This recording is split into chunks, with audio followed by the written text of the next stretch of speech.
সিম card কিভাবে তুলেছে? সিম card মানুষের আধার কার্ড দিয়ে তুলে নেয়। হ্যাঁ, মানুষের আধার কার্ড দিয়ে নিতে হয়, অন্য মানুষের আধার কার্ড দিয়ে। অনুপ্রবেশের পর ভোটার কার্ড, রেশন কার্ড বানিয়ে নেওয়ার কথা আগেই সামনে এসেছে। এবার উঠে এলো আরেক চাঞ্চল্যকর তথ্য।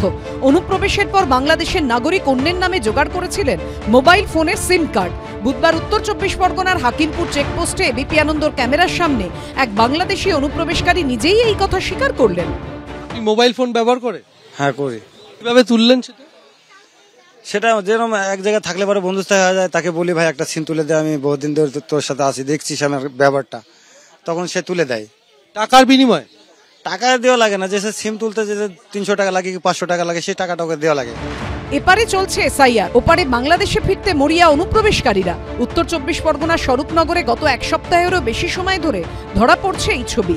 বিএসএফ এর ছাড়পত্র পাওয়ার পর বাংলাদেশে ফিরে যাচ্ছেন অনুপ্রবেশকারীরা।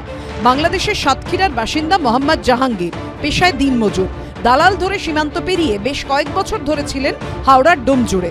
এসআইআর আতঙ্কে দেশে ফিরছেন। কারা যেতে বলছে? আমাদের ওখানে পুলিশ বলেছে। কোন থানা? ও ডোমজুর থানা বলেছে চলে যাও। কি বলেছে? বাংলাদেশি যারা আছো এখান থেকে চলে যাও।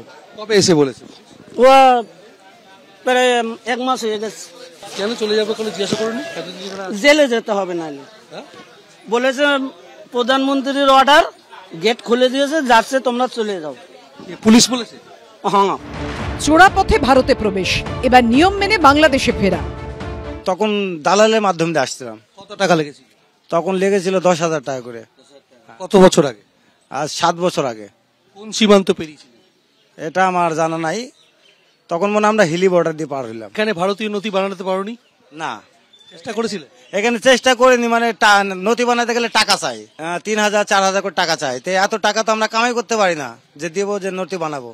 বাংলাদেশের খুলনার বাসিন্দা মোহাম্মদ রিয়াজুল 3 বছর ধরে ছিলেন নিউ টাউনে। দেশে ফেরার অপেক্ষায় হাকিমপুর চেকপোস্টে অপেক্ষা করছেন তিনি।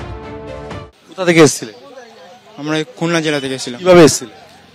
চড়াইতে এসেছিলাম। এখানে কি কাজ করতেন? এখানে এমনি ফ্ল্যাটে কাজ করতাম।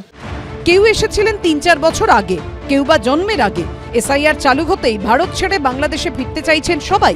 ওই তো চড়াই থেকে এসেছিলাম, আর কত বলবো, চলে যাচ্ছি, কারণ এইসব হচ্ছে আমরা তো থাকতে পারবো না, ওই জন্য আবার চলে যাচ্ছি। কত বছর আছেন? অনেক বছর। এখানকার কার্ড হয়নি? চেষ্টা করেছিলেন? চেষ্টা করেছিলাম কিন্তু হয়নি। আপনারা কোথায় থাকতেন? ধুলোগড়। একের পর এক অনুপ্রবেশকারী যখন দালাল ধরে ভারতে ঢোকার কথা জানাচ্ছেন, তখন এরই মধ্যে সামনে এসেছে মানব পাচারের অভিযোগে উত্তর 24 পরগনার বনগা থেকে ধৃত 2 জনের অনুপ্রবেশ যোগ।